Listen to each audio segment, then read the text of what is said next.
Next question देखते हैं। ये यूपीपीसीएस की टेस्ट सीरीज है जो आगामी परीक्षा है उसके लिए हेल्पफुल है। निम्नलिखित में से कौन सा तथ्य है भारत के संविधान को विस्तृत बनाने के कारणों से सम्मिलित था?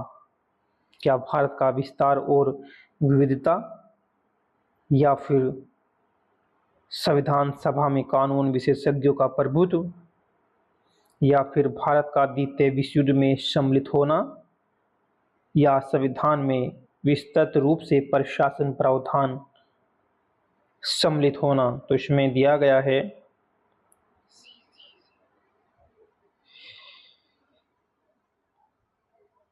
ऑप्शन नंबर सी है 1, 2 और 4, यानी कि पहला।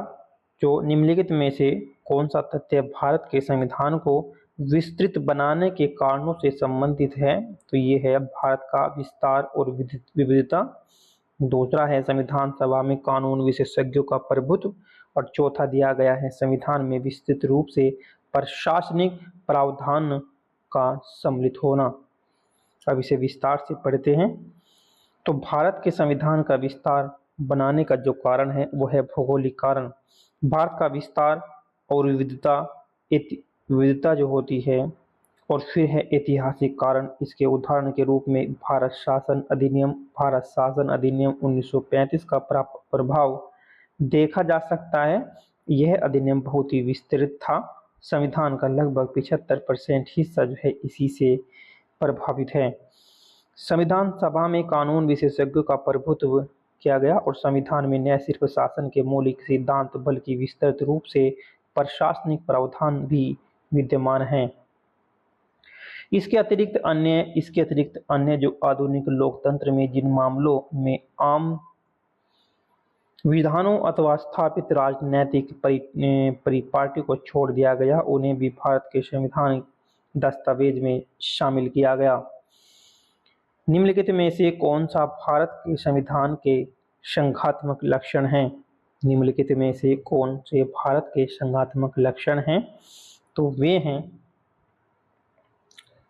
संघात्मक लक्षण से संबंधित है शक्ति का विभाजन। जो एक शक्ति का विभाजन, केंद्र के पास अलग अलग विषयों पर कानून बनाने या अधिकार दिया गया है, राज्य सरकार को अलग दिया गया है, राज्य को, तो वो शक्ति का विभाजन है, तो वो संघात्मक लक्षण है।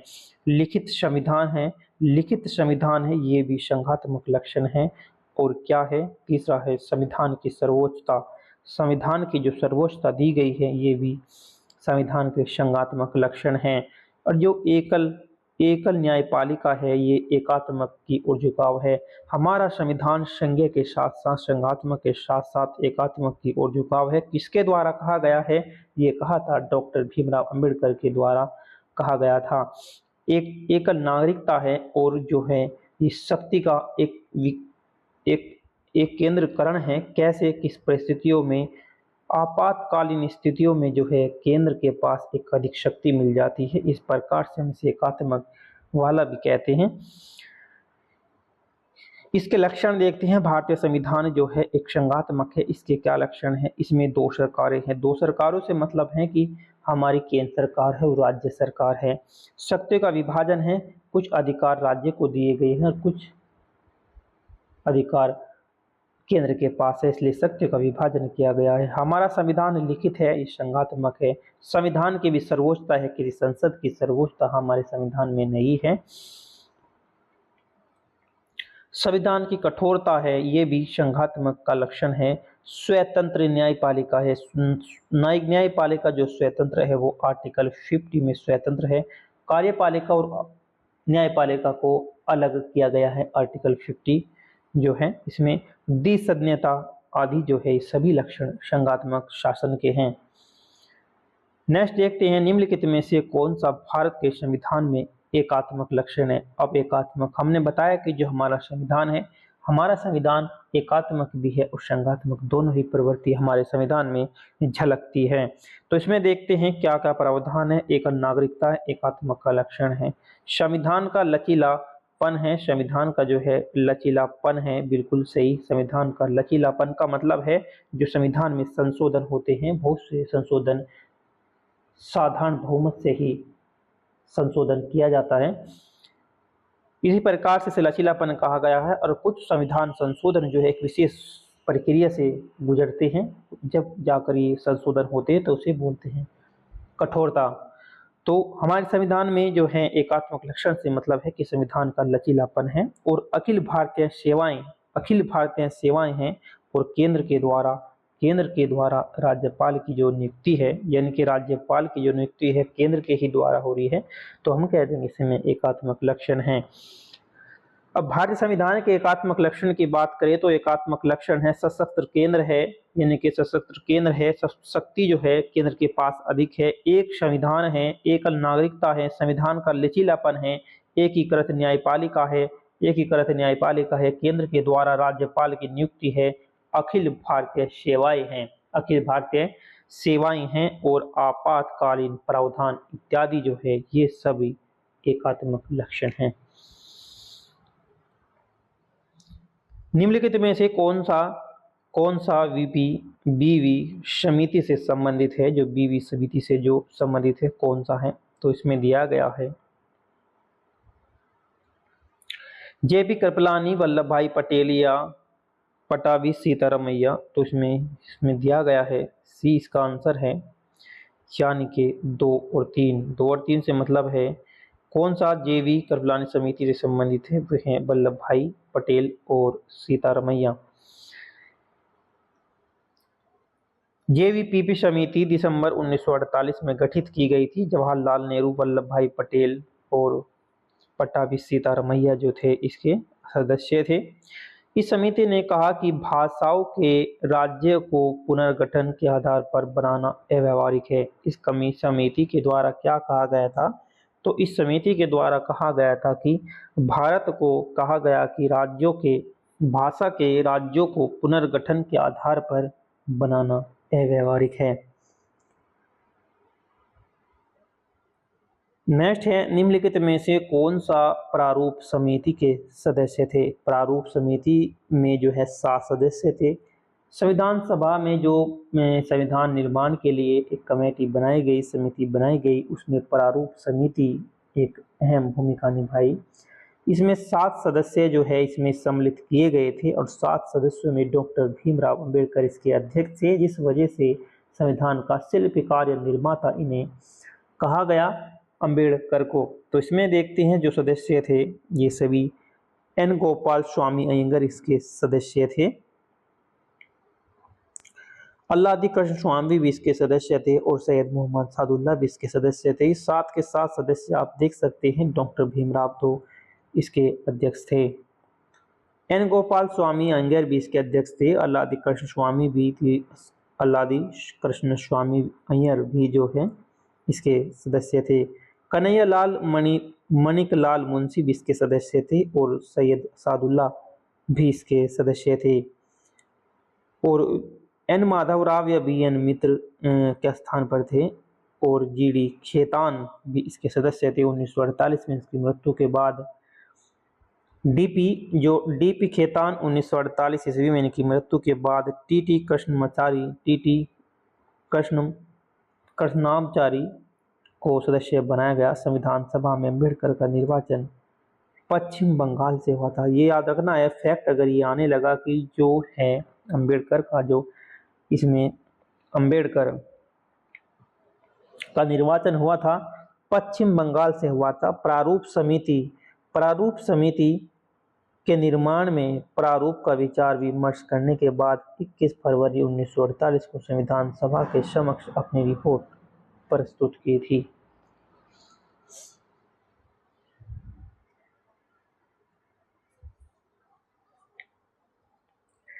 नेक्स्ट क्वेश्चन देखते हैं। नीचे 2 कथन दिए गए हैं, वाक्य दिए गए हैं, क्या है। 26 जनवरी 1950 को भारत का संविधान लागू हुआ, बिल्कुल सही है। कांग्रेस के द्वारा 1930 में 26 जनवरी को स्वतंत्रता दिवस के रूप में मनाने का आह्वान किया गया था, बिल्कुल सही है। कारण और इसके जो है कथन बिल्कुल सही है, स्पष्टीकरण है। 26 जनवरी 1950 में संविधान लागू किया गया था और ये हमने 26 जनवरी को इस दिन चुना है। क्योंकि कांग्रेस के द्वारा 1930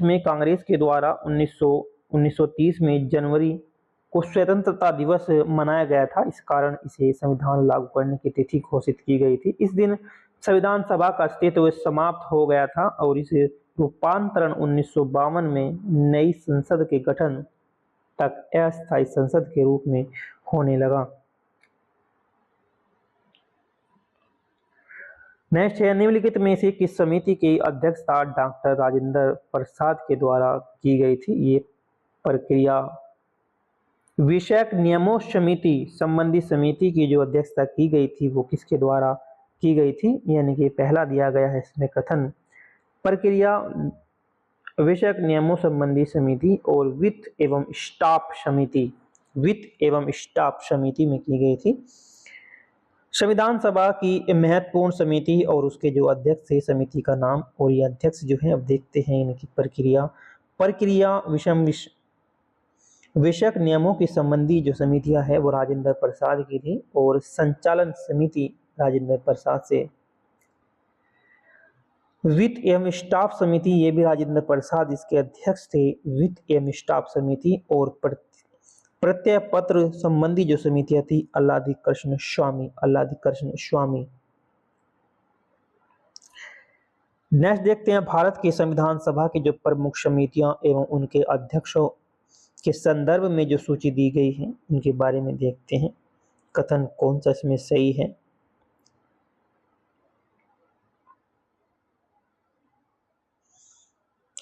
इसमें पहला ही कथन दिया गया है, संघ संविधान समिति इसके अध्यक्ष थे जवाहरलाल नेहरू, और प्रांतीय संविधान समिति इसके अध्यक्ष थे वल्लभ भाई पटेल, और संचालन समिति राजेंद्र प्रसाद, और झंडा समिति जे.बी. कृपलानी स्वामी सही थे।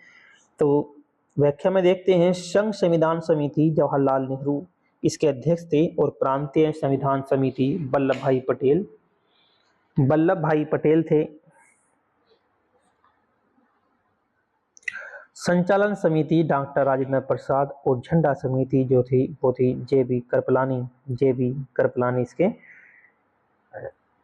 अध्यक्ष थे। निम्नलिखित में से कौन सा प्रावधान भारत ने ब्रिटेन से ग्रहण किए थे? देखो, हमारे संविधान में अलग अलग प्रावधान अलग अलग देशों के संविधान से लिए गए हैं। तो इसमें कहा गया है, विधि का शासन, एकल नागरिकता, विधायी निर्माण प्रक्रिया, ये किस संविधान से ली गई थी?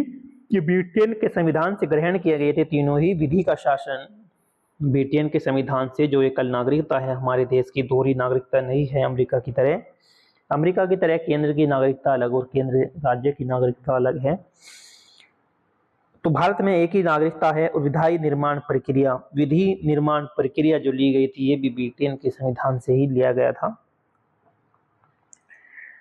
तो तीनों ही दिए गए हैं इसमें, तीनों ही जो है ब्रिटेन के संविधान से लिए गए थे। ऑप्शन नंबर इसका डी है। अब इसे व्याख्या देखते हैं, एक्सप्लेन है कि भारतीय संविधान पर विश्व के संविधानों का प्रभाव क्या पड़ा।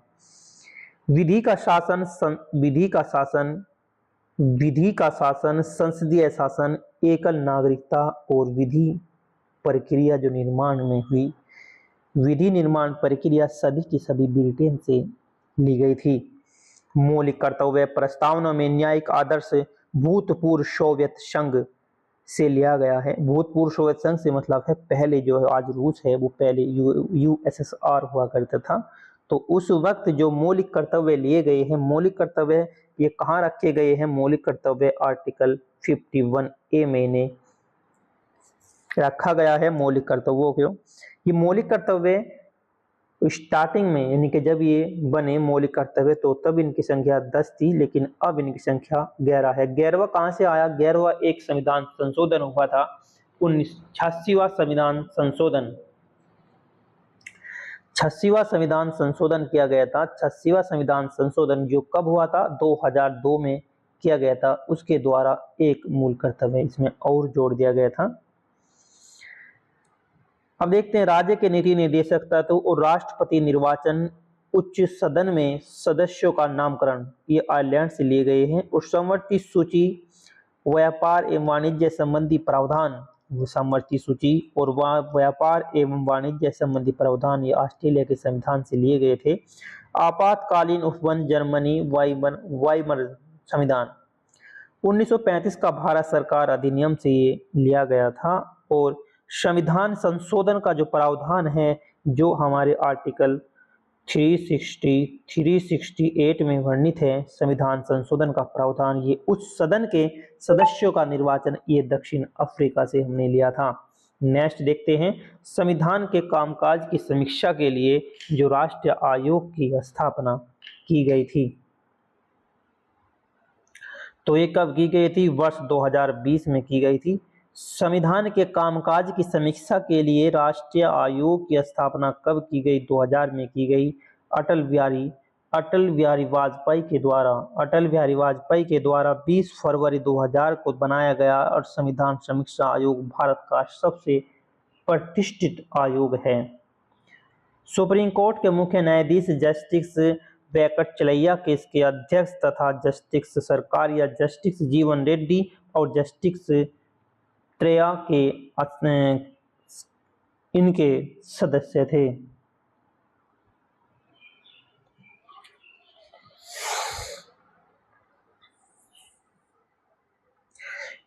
निम्नलिखित कथनों पर विचार कीजिए। भारत में जो है 1950 में सार्वभौमिक मतदान की जो उम्र है वह 21 वर्ष थी। वर्तमान में भारत में सार्वभौमिक मतदान की जो उम्र है वो 18 वर्ष है। दोनों ही सही है कि भारत में 1950 के सार्वभौमिक मताधिकार की जो उम्र थी वो 21 वर्ष थी और वर्तमान में भारत में सार्वभौमिक मताधिकार की जो उम्र है वो 18 वर्ष है।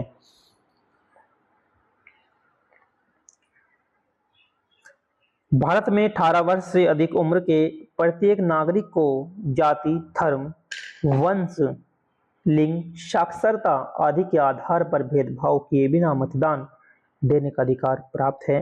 भारत में 1950 में सार्वभौमिक मताधिकार की उम्र 21 वर्ष थी, लेकिन 61वां संविधान संशोधन जो हुआ था, 61वां संविधान संशोधन के द्वारा आयु की सीमा 21 वर्ष से घटाकर 18 वर्ष इसमें कर दी थी।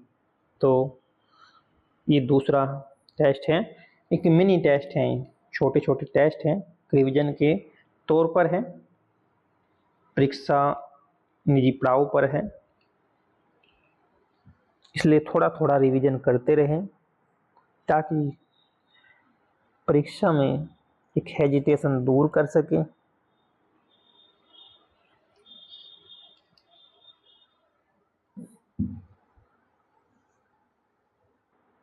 परीक्षा में जान चक सके किस टाइप से पर्सन हमें अटेंड करने हैं, कैसा लेवल रहेगा, किस पद्धति से ये बनाए जाएंगे, उसके लिए हेल्पफुल होगा।